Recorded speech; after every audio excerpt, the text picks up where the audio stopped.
selamat pagi, selamat siang, selamat malam, salam sejahtera untuk kita semua. Kembali lagi bersama saya Adi Almuhi dalam video series ya di mata kuliah Mekanika Fluida. Untuk pertemuan kedua, kita akan membahas tentang konsep-konsep dasar fluida. Oke, sebelumnya kita udah membahas tentang apa itu fluida. Ya, kita udah sepakat kalau fluida itu adalah sesuatu yang mengalir, dan kita sudah sepakat bahwa fluida itu adalah cairan, air ataupun gas. Ini untuk daftar isi di bab 1 ini. Yang pertama ada karakteristik fluida, kemudian ada dimensi dan satuan atau unit, analisa perilaku fluida, massa dan berat fluida, persamaan gas ideal, viskositas, kompresibilitas fluida, kecepatan suara, tekanan uap, dan tegangan permukaan. Kita masuk yang pertama, karakteristik fluida. Oke, anggap dulu kita belum tahu kalau fluida itu adalah zat cair dan gas. Oke, kita baca. Fluida adalah sembarang materi yang terdeformasi terus-menerus jika dikenai tegangan geser. Ya.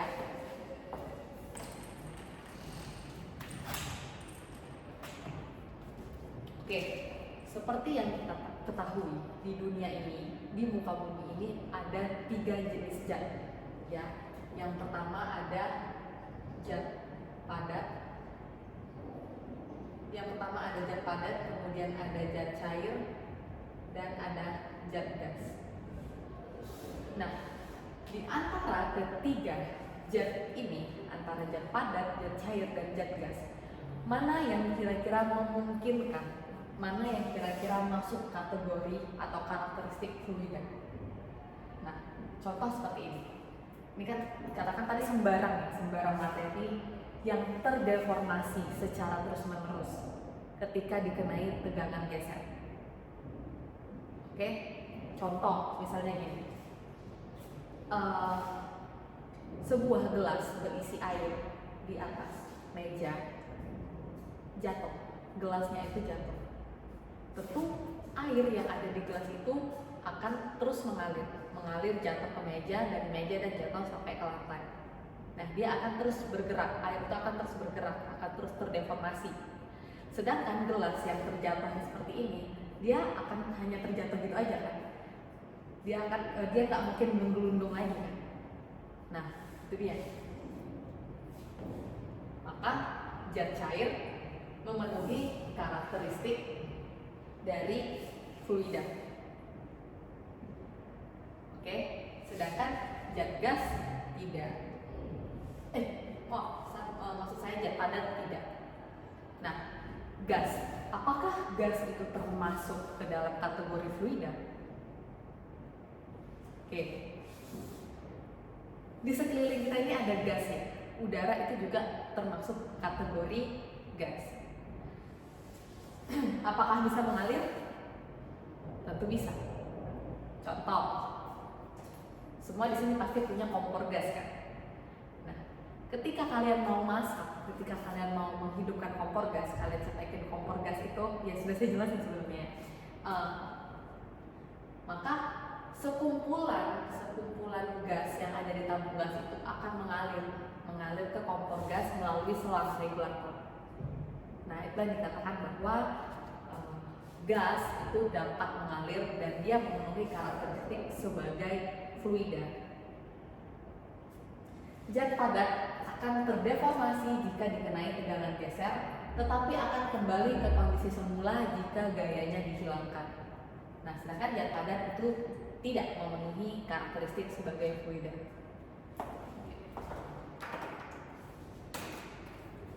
Coba kita lihat penjelasannya di buku halaman 3. One of the first question we need to explore, what is a fluid? Or we might ask, what is the difference between a solid and a fluid? Apa perbedaan solid dan fluid? Padat dan cairan. We have a general vague idea of the difference. A solid is hard and not easily deformed. Ya, a solid, zat padat itu hard, keras, dan tidak mudah terdeformasi. Whereas a fluid is soft and is easily deformed. Sedangkan zat cair atau liquid itu soft atau lembut dan mudah terdeformasi. We can readily move through air. Dapat dengan mudah berpindah di udara. Also quite descriptive, this casual observation of the difference between solid and fluid are not very satisfactory from a scientific or engineering point of view. A closer look at the molecular structure of material revealed that matter that we commonly think of as a solid look. Steel and concrete and EPC has densely spaced molecule with large intermolecular cohesive force that allow the solid to maintain its shape and not to be easily deformed. Nah, ini dikatakan bahwa molekul antar molekul dan zat padat, ya kita ketahui kalau molekul tahu ya, molekul adalah bagian terkecil dari zat, ya. Ini bisa kita gambarkan bahwa zat padat itu molekulnya rapat-rapat sehingga dia tidak mudah terdeformasi dan dia tetap mempertahankan bentuknya. Sedangkan ini untuk zat padat, sedangkan untuk zat cair atau liquid itu sedikit lebih renggang. Ya, kita tahu kalau zat cair atau liquid itu bentuknya bisa berubah-ubah menyesuaikan tempat atau menyesuaikan wadah. Dan zat gas lebih jarang lagi. Ya, bahkan gas itu ada di sekeliling kita. Kita bernapas dengan oksigen, udara, gas itu ada di sekeliling kita. Nah, kita lanjut ya.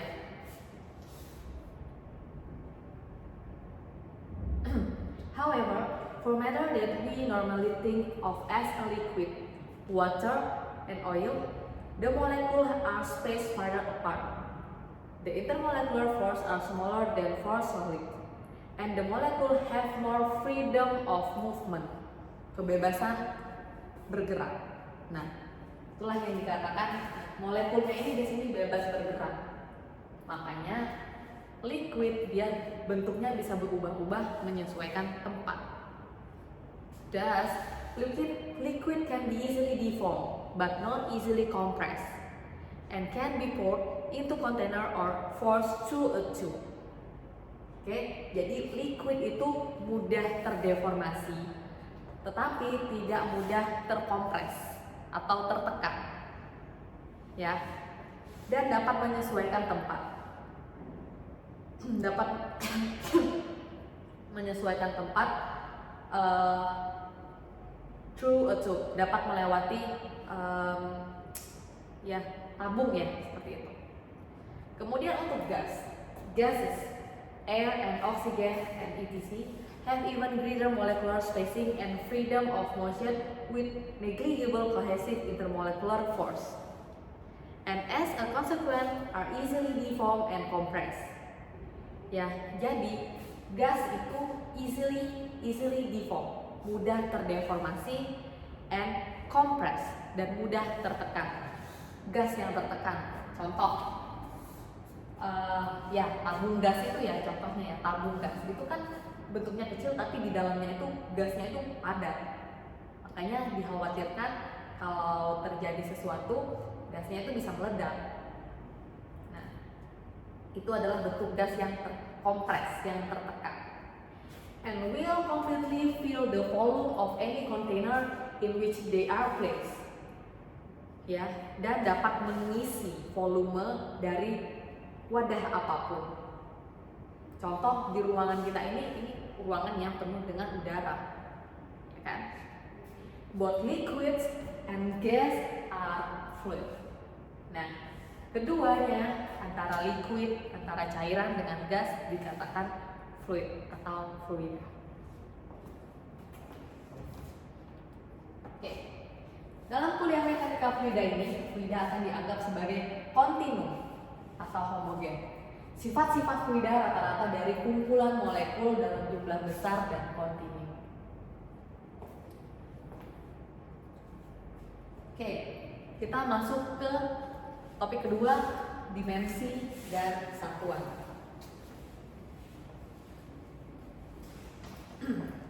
Ingat, ini kan sebenarnya mekanika fluida, mekanika bahan, mekanika apapun ya, itu adalah turunan dari ilmu fisika. Nah, fisika sendiri itu kita perlu mengetahui 3 hal. Yang pertama ada besaran, dimensi, dan satuan. Oke, besaran. Contoh misalnya besaran. Besaran ada massa. Dimensinya M.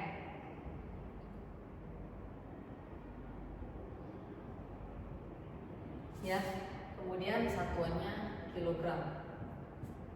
Ada lagi besaran misalnya panjang, long, dimensinya L, satuannya meter. Satu lagi ada besaran waktu, time, dimensinya T, satuannya S, second atau detik. M, L, T ini adalah bentuk-bentuk besaran primer. Ada satu lagi dalam sistem lainnya, ada F, force, gaya.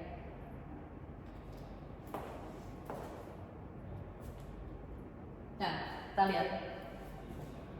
Karakteristik suatu fluida perlu dideskripsikan secara kuantitatif dan kualitatif. Tahu ya bedanya kuantitatif dan kualitatif itu apa? Besaran untuk deskripsi kualitatif. Standar satuan untuk deskripsi kuantitatif. Besaran primer disebut juga dimensi dasar. Nah, jadi ini adalah dimensi dasar. Oke, 2 jenis besaran primer. Nah, ini saya bilang tadi ada sistem MLT, massa, panjang dan waktu, massa, long and time, and then FLT. F itu force, gaya, panjang dan waktu.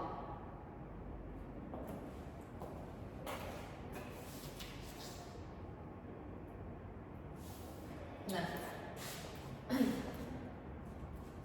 kemudian berikutnya ada besaran sekunder. Ya, jadi besaran sekunder ini bisa dikatakan juga besaran turunan, yaitu besaran turunan yang diperoleh dari penurunan besaran primer. Ya, jadi turunan dari besaran ini, besaran-besaran yang primer ini. Contoh, di situ ada tegangan. Tegangan dimensinya M, L pangkat -1, T pangkat -2. Dari mana datangnya? Oke, sama kita lihat ya. Tegangan, kelihatan nggak ini? Tegangan itu sama dengan gaya per satuan luas, F per A. Oke, masih ingat ya? Tegangan adalah gaya per satuan luas. Oke, kita jabarkan lagi. F ini bukanlah, kalau dari sistem MLT, F ini bukanlah besaran primer, melainkan besaran sekunder. Nah, kita jabarkan lagi. F itu apa? F itu adalah massa dikali percepatan per A ya, per satuan waktu. Oke, ini masih yang disebut dengan besaran, bukan dimensi. Ya, bedain mana besaran, mana dimensi, dan mana satuan. Ini yang dikatakan dengan besaran. Oke, besaran massa itu apa? Dimensi massa M ya. Dimensi massa itu M.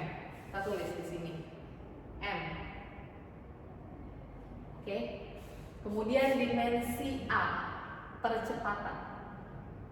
Percepatan itu dimensinya L per T kuadrat. Panjang per kuadrat waktu. Atau panjang dibagi waktu kuadrat. Oke? Ada pernya lagi. Per A.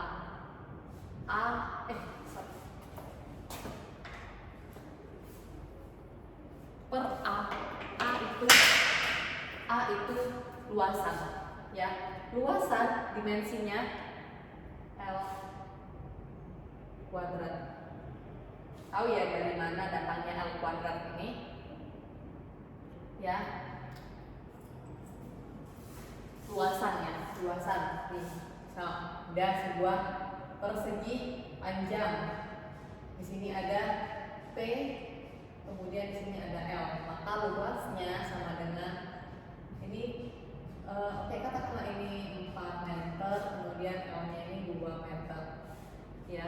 Kemudian luasannya itu panjang dikali lebar sama dengan 4 meter dikali 2 meter sama dengan 8.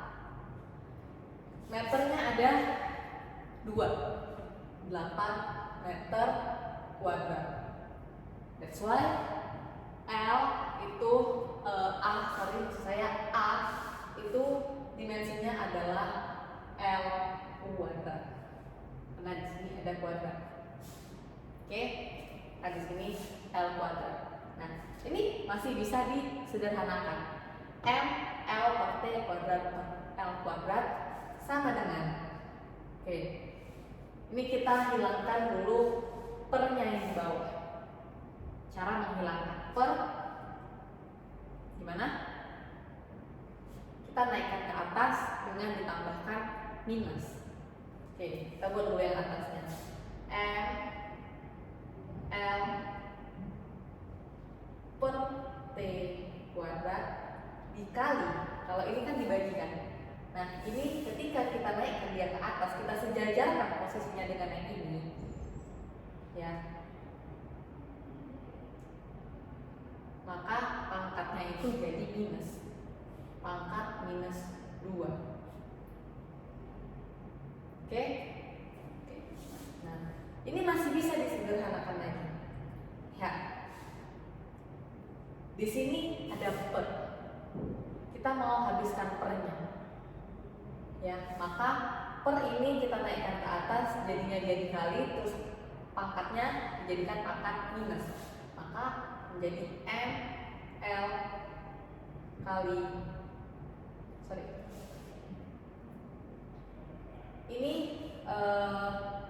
L-nya, lihat ya. Di sini L kan sama-sama di atas ya posisinya. Kalau tidak ada pangkat, ini kita anggap ada pangkat 1. Ya.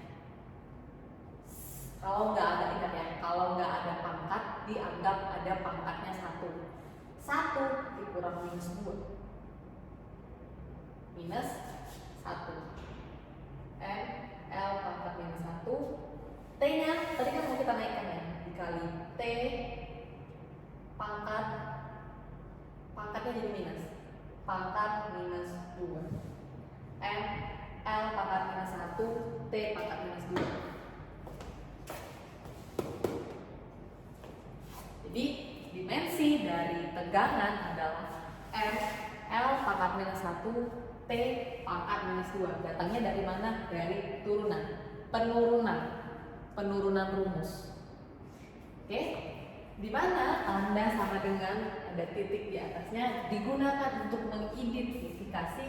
mengindikasikan besaran sekunder dalam bentuk besaran primer. Oke, tapi kita nggak usah repot-repot mencari besaran sekunder karena besaran sekunder itu udah diketahui ya. Coba kita lihat tabel 1.1 dari buku teks menunjukkan dimensi-dimensi fisik dalam mekanika. Oke, soal ini maksud saya tadi. Nah, ini tabelnya bisa kita lihat. Ini untuk besaran, kemudian ini untuk sistem FLT dan ini sistem MLT. Nah, untuk besaran primer yang FLT bisa kita lihat ya. Di sini ada force F.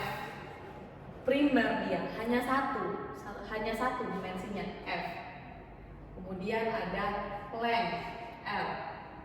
Ketika massa di sistem FLT dia adalah sebuah penurunan rumus, adalah sebuah besaran sekunder ya.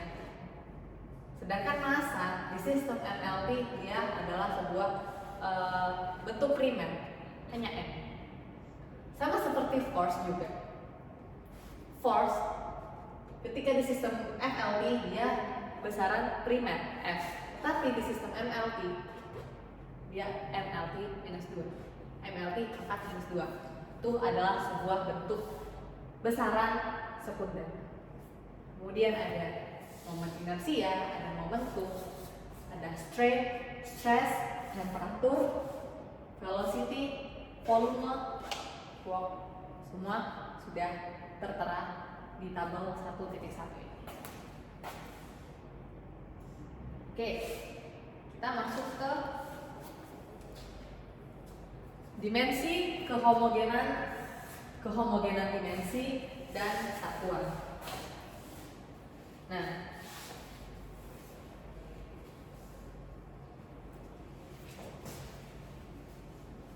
kehomogenan dimensi mengacu pada penggunaan dimensi-dimensi pada sisi kiri yang sama dengan sisi kanan dari persamaan, dan semua bentuk penjumlahan mempunyai dimensi yang sama.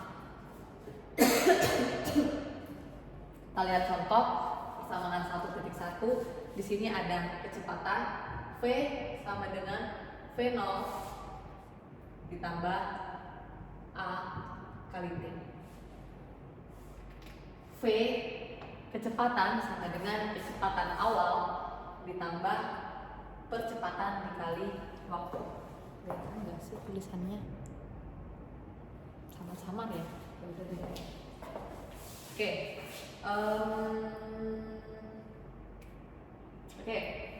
Nah, kita buat masing-masing dimensinya. Kecepatan dimensinya apa? Kalau saya jujur ya, saya tuh lebih familiar dengan satuan. Kalau dikatakan satuan dari kecepatan itu apa? Oh, saya langsung ingat gitu. Meter per sekon gitu kan. Kita langsung tahu meter per sekon. Satuan dari massa itu apa? Kilogram. Ya kan? Satuan dari panjang itu apa? Meter gitu kan. Nah, kalau dimensi itu masih agak-agak gitu, agak lama gitu. Nah, ingat aja kalau kita hafalnya itu satuan kecepatan itu satuannya kan meter per sekon. Meter itu dimensinya apa? L ya, dimensinya L. Kemudian S, sekon itu dimensinya apa? Dimensinya T. Jadi usahakan kalau rumus itu tuh jangan dihafal, tapi dipahami, diingat. Ya, kalau misalkan aku harus mengingat F adalah LT pangkat minus 1, F adalah LT pangkat minus 1. Besok pasti lupa. Tapi ketika kita misalnya ada aja kita ingat gitu ya. V, kecepatan, satuannya itu meter per sekon. Meter itu apa? Oh, meter itu L. S itu apa? Oh, S itu T, time.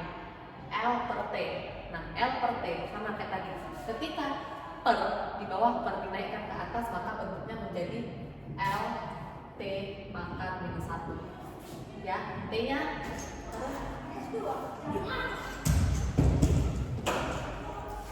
karena T-nya ini dianggap ada pangkat 1. T di sini dianggap ada pangkat 1. Ketika dia dinaikkan ke atas, di atas per, maka berubah bentuknya menjadi T pangkat minus 1.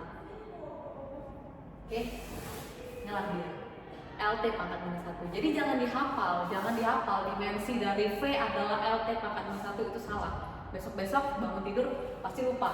Nah, tapi kalau misalkan diingat atau dipahami, ya paham lah, pasti tahu kalau dimensi dari V itu adalah LT pangkat minus 1.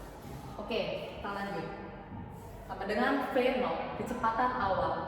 Ya, sama-sama kecepatan ya, sama-sama kecepatan berarti dimensinya juga sama. Dimensinya juga sama. Di sini kan saya buat dulu jadi sini ya. L T pangkat minus 1. Oke, ditambah. Nah, A percepatan sama kayak tadi.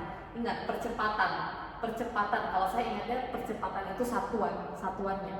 Satuan dari percepatan itu meter per second kuadrat. Ya kan? Oke, meter itu punyanya siapa? Meter itu punyanya L, dimensinya L, long, meter, long, panjang, ya. Oke. Per S, sekon. Sekon itu apa? Sekon itu waktu. Berarti dimensinya T. T kuadrat. L per T kuadrat. Oke, sini saya buat aja dulu. L per T kuadrat dikalikan dengan T, T di sini adalah waktu. Ya, tetap aja waktu, dimensinya waktu. T. L per T kuadrat kali T. Ini masih bisa disederhanakan nggak? Bisa ya? Bisa ya? Ini kan jadi bentuknya L. Nah, T kuadrat yang di bawah per kita naikkan ke atas. Maka ini L dikali T dikali T pangkat minus 2. Ya, jadi T pangkat 2 nya ini dinaikkan ke atas menjadi T pangkat minus 2. Sama dengan nih. Ingat, kalau T di sini ada pangkat minus 1, ya kan? 1 dikurang minus 2. Jadi L T pangkat 1 kurang minus 2 minus 1. Maka dimensi dari A kali T, percepatan dikali T adalah L T pangkat minus 1. Sama nggak? Sama ya? Sama di antara ini yang di sini, antara dimensi kecepatan dengan ini itu sama. Sorry, ini saya typo, ini pangkat minus 1 sih. Oh enggak, ini belum disederhanakan lagi ya. Setelah disederhanakan jadinya L T pangkat minus 1 sama bentuknya. Maka bisa dijumlahkan. Oke. Nah, kita lanjut ke sistem satuan. Nah, tadi sudah kita singgung mengenai satuan ya. Satuan kecepatan itu ada meter per sekon, kemudian ada satuan percepatan itu ada meter per sekon kuadrat ya. Kita bahas mengenai tentang sistem satuan. Nah, di muka bumi ini terdapat 3 sistem satuan. Yang pertama itu satuan SI.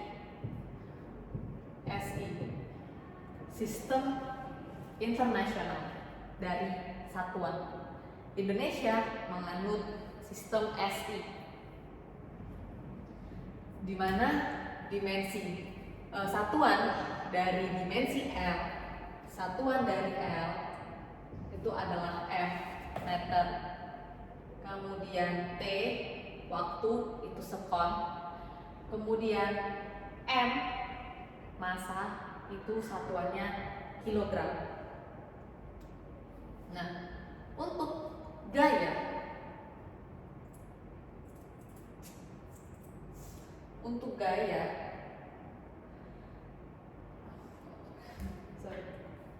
untuk gaya, ingat ya, tadi gaya adalah massa dikali percepatan. Ya, massa satuannya apa? Kilogram. Percepatan satuannya meter per sekon kuadrat. Ya, jadi gaya atau F satuannya kilogram meter per sekon kuadrat. Ini ekuivalen dengan Newton. Makanya kalau dibuat satuan itu kadang bisa dalam bentuk kilogram meter per sekon kuadrat, ada juga dalam bentuk Newton. Ya, 1 Newton sama dengan 1 kilogram per meter. 1 kilogram meter per sekon kuadrat. Oke? Nah, untuk temperatur kita pakainya Kelvin. Dan di Indonesia kita menyebut suhu itu dengan derajat Celcius. Nah, untuk mengconvert derajat Celcius ke Kelvin itu dengan ditambahkan sejumlah 273,15. Jadi misalkan 30 derajat Celcius itu berapa Kelvin? Ya udah tinggal ditambahin aja 30 ditambah 273,15. Jadinya sekian Kelvin gitu ya. Nah, kemudian ada kerja, ada joule, satuannya joule. Joule sama dengan gaya dikali panjang Newton meter. Jadi 1 joule sama dengan 1 Newton meter. Untuk daya 1 watt sama dengan 1 joule per second atau 1 Newton meter per second. Oke, nah, ini kita lihat sini ada gambar sebuah benda dengan massa, ya, massanya 1 kilo. Kemudian dengan berat atau F sebesar 9,81 Newton. Maka percepatannya adalah 9,81 meter per sekon kuadrat. Oke, sorry tadi saya lupa reminder kalau mungkin kalian belum familiar dengan kata-kata massa dan massa gitu ya. Nah, massa itu kalau orang awam atau kalau kita sebelum belajar sains kita akan bilang itu adalah berat. Teman-teman di sini pasti pernah nimbang kan? Nimbang berat badan kan? Ketika kita naik ke timbangan, kita lihat angkanya di situ, oh 50. Itu 50 apa? 50 kilogram pastinya kan? Nggak mungkin dia dibuat dalam satuan gram atau satuan Newton, ya kan? Nah, 50 kilogram itu sebenarnya bukan berat, tapi itu adalah massa. Ya, itu adalah massa.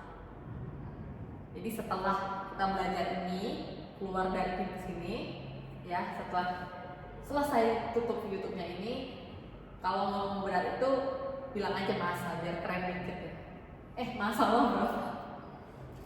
Ntar diketawain orang ya. Ya, tapi tetap ya pasti kita bilangnya itu berat badan ya, nggak pernah kita bilang massa badan tuh nggak pernah. Ya, tapi untuk sains fisika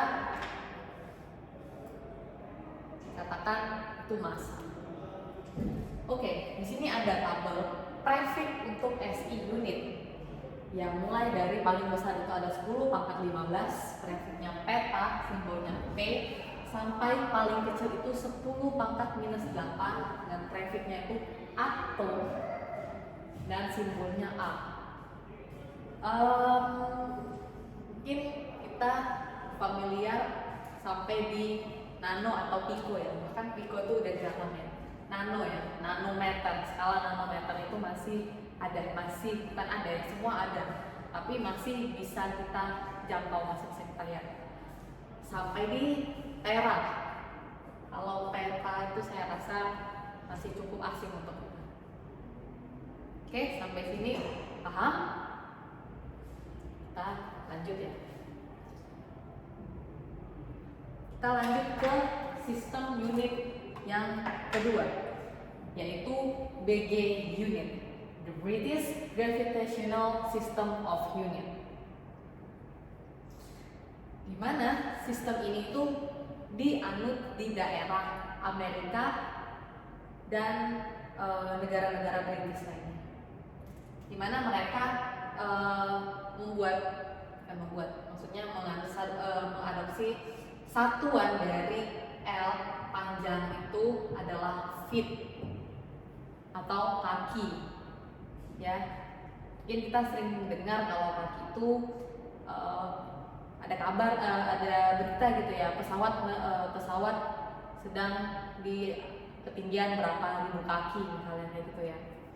Nah, kemudian untuk T, untuk waktu itu sama-sama sekon. Kemudian ada F. Nah, mereka mengandung sistem yang FLT, di mana F berat adalah pound atau lb, pound. Dan untuk massa yaitu pound. Itu saya keliru ya. Pound lb feet per second kuadrat.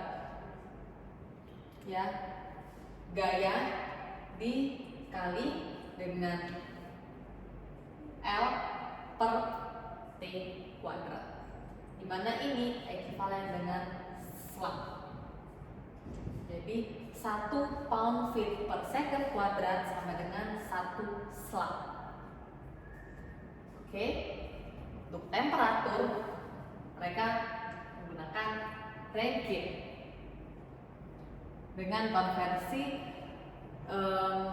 derajat Fahrenheit ditambah dengan 459,67. Mereka familiar dengan derajat Fahrenheit. Kalau kita derajat Celcius ya, seperti air mendidih di 100 derajat Celcius, kita tahu gitu ya. Nah, untuk ini gravitasi, percepatan gravitasi ada di 32,2 feet per second kuadrat. Ya, ini contohnya ada sebuah benda dengan massa 1 slug. Ya, 1 slug dengan F dengan berat 32,2 pound, maka percepatan gravitasinya adalah 32,2 feet per second kuadrat.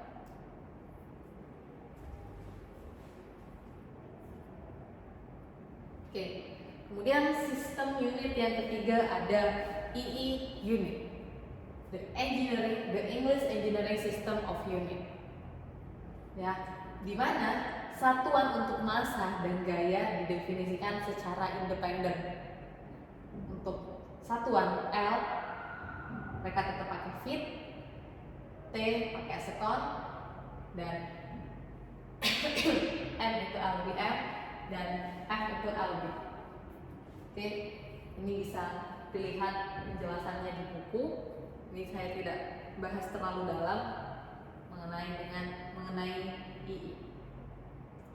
Nah, ini untuk comparison, ya, perbandingan antara panjang, massa dan gaya, ya, antara skala feet dengan meter, kemudian skala kilogram, slug dan lbm, kemudian untuk gaya antara lb dengan newton. Oke.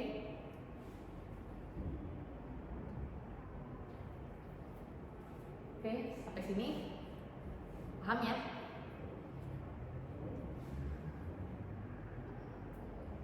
Oke, kita masuk ke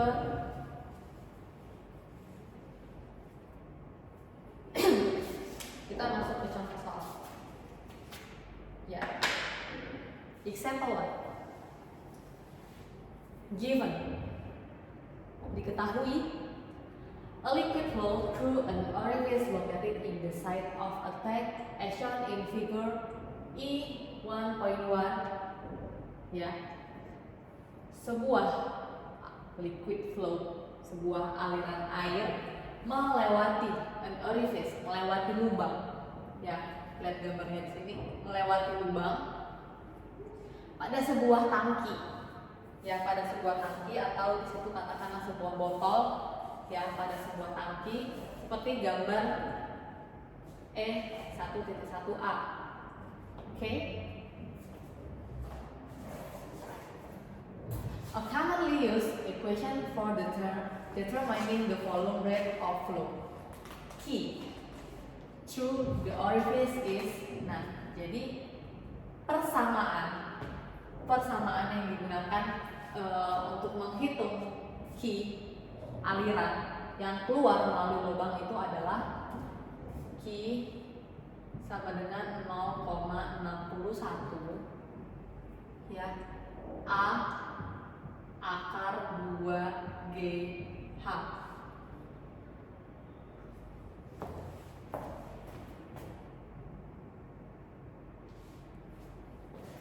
Kalau nggak kelihatan Pak, saya tulis aja ya. Oke, 0,61 A akar 2GH. Nah, where A is the area of the orifice, ya, dimana A adalah luas area. G is the acceleration of gravity, percepatan gravitasi.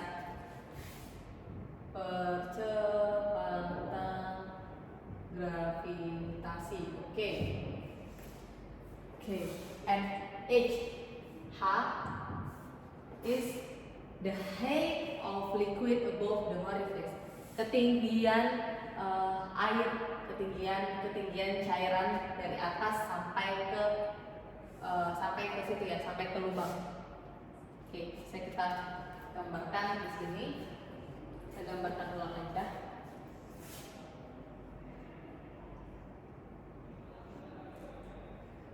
Oke, di sini ada muka air. Di sini ada muka air.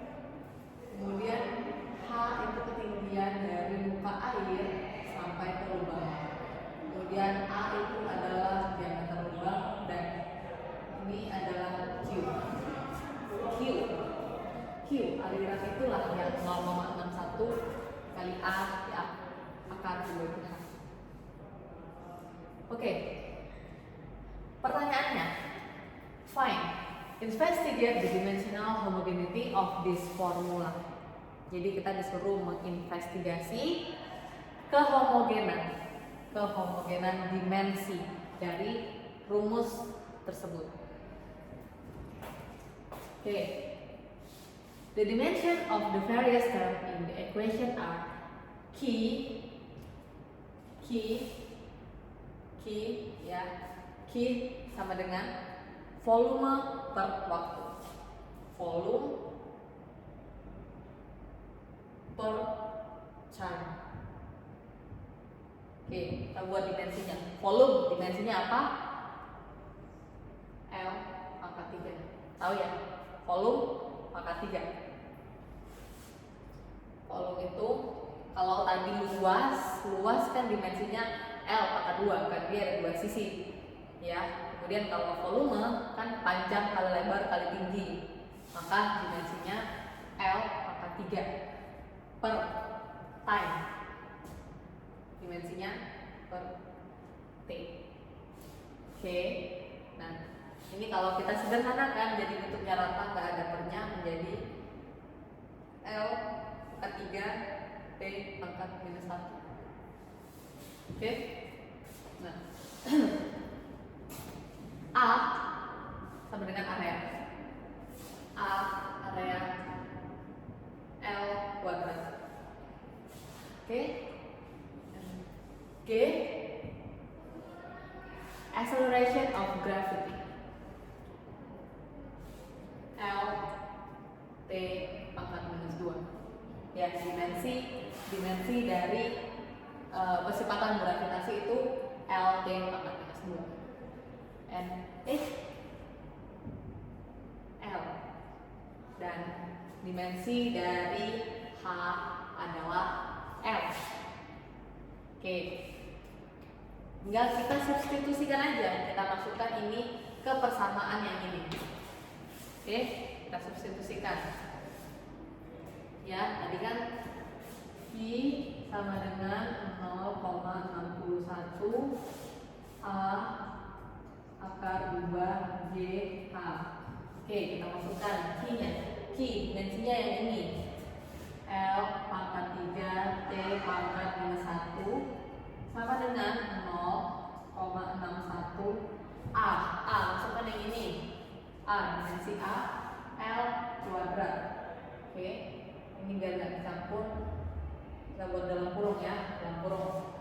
Kemudian akar 2. Di sini saya pisah ya akarnya. Jadi sebenarnya akarnya itu kan nyambung ya. Akar 2 GH. Oke, akar 2 GH sampai H akarnya. Tapi karena di sini G dengan H itu dimensinya beda-beda, jadi akan saya pisah.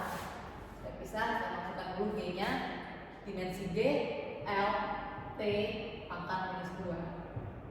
Akar, kalau diubah dalam bentuk pangkat, maka dia diubah menjadi pangkat setengah. Kemudian dimensi H, kita masukkan adalah L, pangkat setengah juga. Oke, sampai sini paham?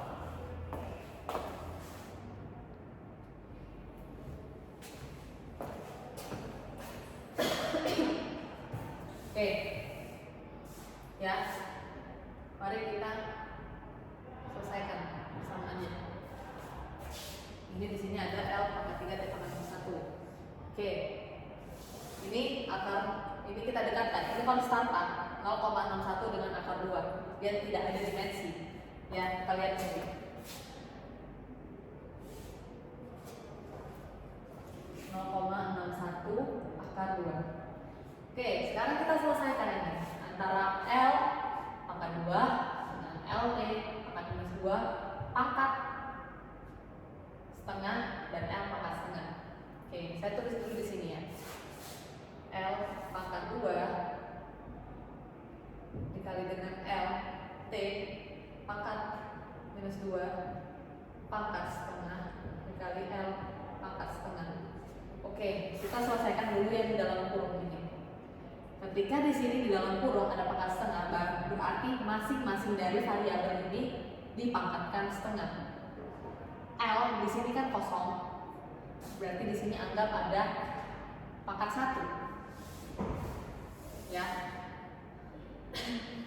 Maka di sini ada L pangkat 1 dikali setengah.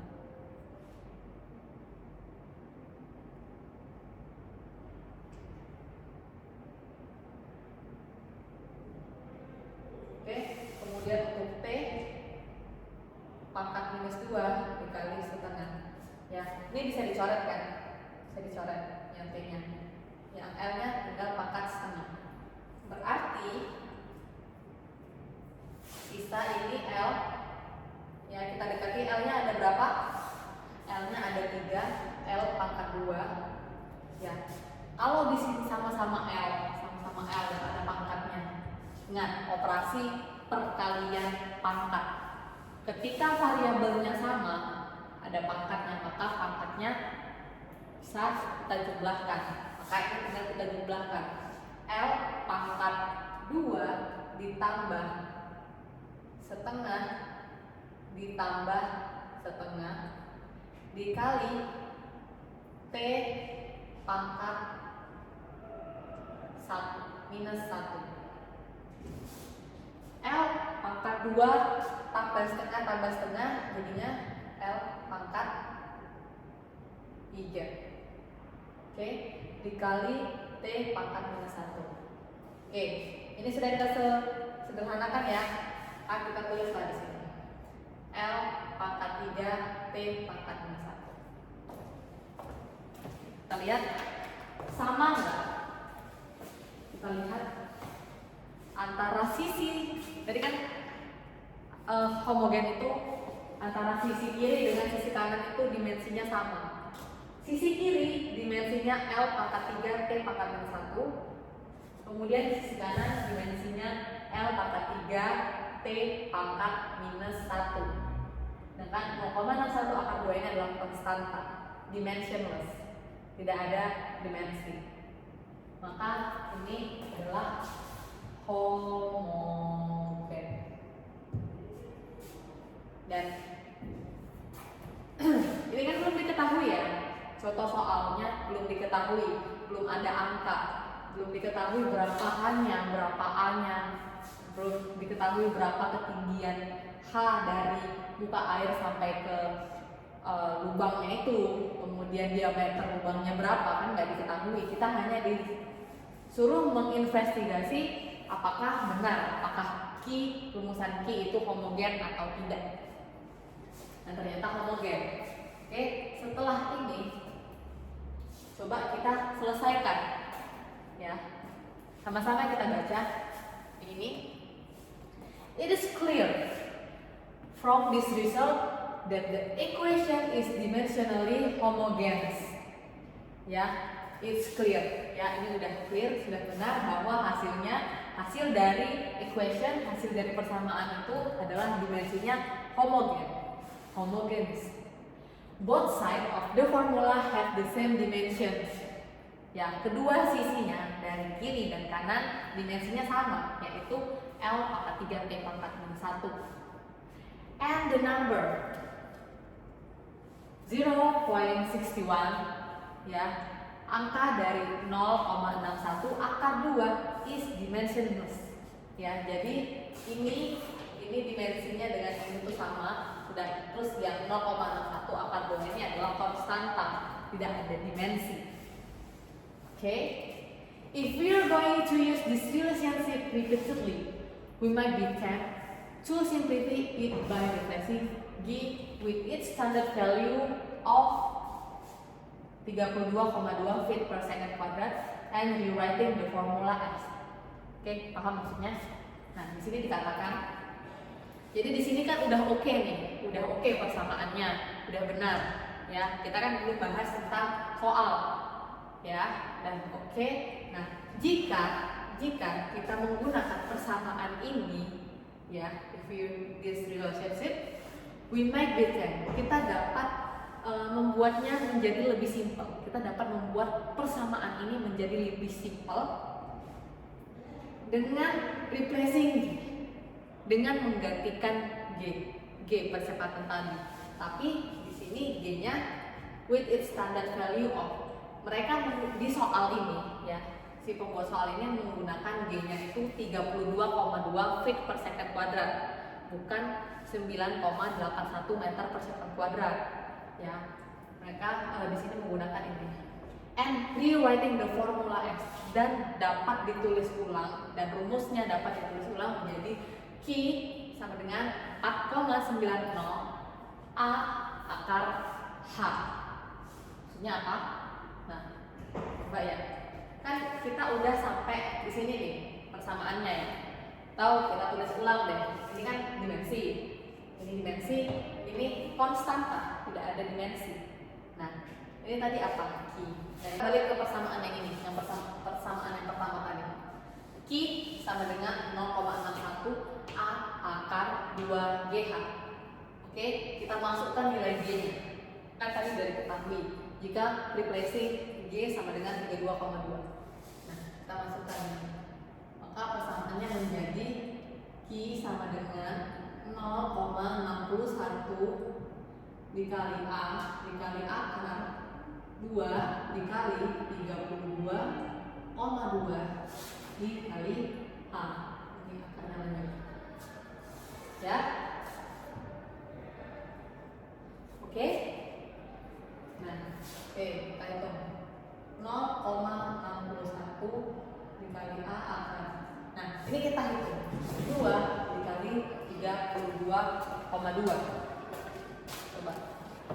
kalkulatornya. Kemarin sudah saya bilang kalau mata kuliah saya sediakan kalkulator, ya, kalkulator sains. Jangan tiru saya pakai handphone, karena saya juga dulu waktu kuliah pakai kalkulator sains. 32,2 dikali 2. Ini masih dalam bentuk akar ya. Di sini masih dalam bentuk akar.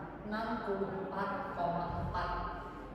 64,4 dikali H. H-nya masih ada di dalam akar. Oke. 0,61 ini tidak diganggu-gugat. Ini biarkan aja di sini. Dikali A. Oke. Ini kita keluarkan 64,4 ini kita keluarkan dari akar.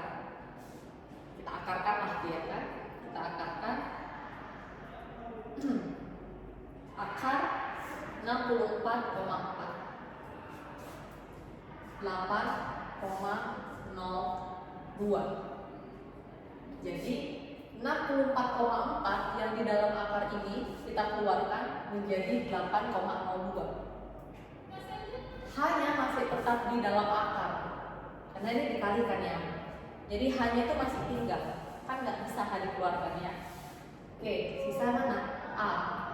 A ini di luar akar. A akar H. Oke, kita kalikan 8,02 dikali 0,61 kali 0,61 sama dengan 4,892. A akar H. Jelek ya angkanya 4,8922 ini. Kita bulatkan menjadi 4,90 A akar H. Inilah yang ini. Q sama dengan 4,90 A akar H. Jadi persamaannya menjadi lebih simpel ya, sesuai dari katanya. We tend to simple. Kita buat lebih simpel. Persamaannya menjadi seperti ini. Nah, jadi nggak lagi pakai 0,01 dikali akar 2 dihangga.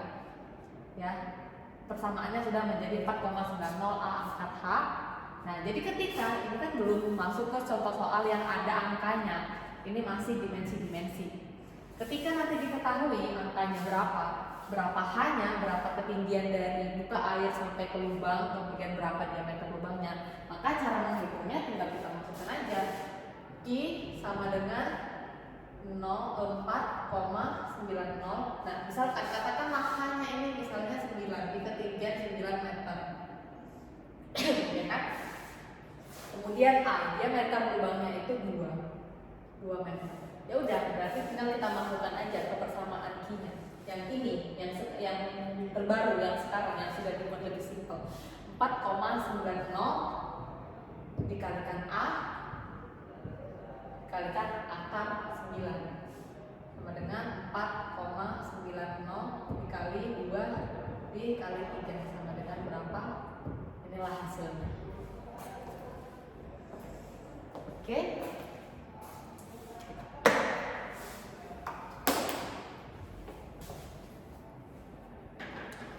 Oke, sekian untuk pertemuan kita hari ini. Sampai bertemu di pertemuan berikutnya. Jangan lupa like, comment, and subscribe.